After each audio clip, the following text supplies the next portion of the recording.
So Mark Crossfield here with another video response. Holy War 2009 asks, can you do a video on hip turn? Should I turn my hips on the backswing? Let's check out and see what we should do with our hips. Okay, another great question. Hip turn on your backswing. So yes, you do need to turn your hips on the backswing. Hips have got to turn, so shoulders and hips are rotating on the backswing. Common mistake most people make, rather than under-turning the hips like you've mentioned in your question, most people overturn them. They over-rotate the hips. Look, you're looking for around 30 to 40 degrees of hip turn on the backswing. So that means if this is 0, you're looking at turning around 30 to 40 degrees. Good way of seeing if you're getting the right hip turn, if you've got anyone watching, or you can get a camera on you. Basically, you don't want any gaps appearing between your legs. You'll see there, I don't want that gap between my legs. So you can turn your shoulders up to 80, near 90 degrees while trying to keep your shoulders, your hips down to about 40, 45 at the max, 30, between 30 and 40 ideal.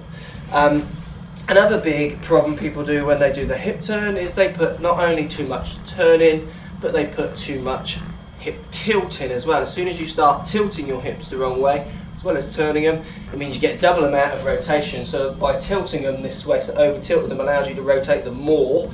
Also what happens is it starts ruining your spine angle on your backswing.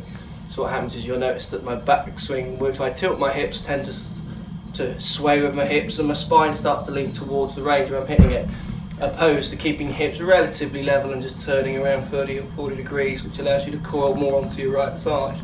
So you're looking at keeping your hip turn quite limited really. Most people to turn your hips 30 or 40 degrees while turning the shoulders still and keeping the shoulder turn up near 80 or even near 90.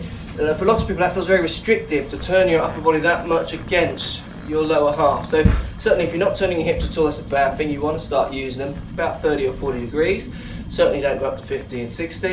And then the other aspect as well is try and make sure that you're not tilting your hips, and the best way to do that is make sure you turn up against your right leg, so don't let your right hip kick out. As soon as your right hip kicks out as you're turning, that will always encourage quite a big hip tilt.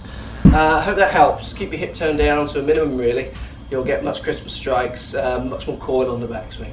Any more questions, don't be afraid to post below. I'll always do my best to try and answer. Thanks for watching, guys.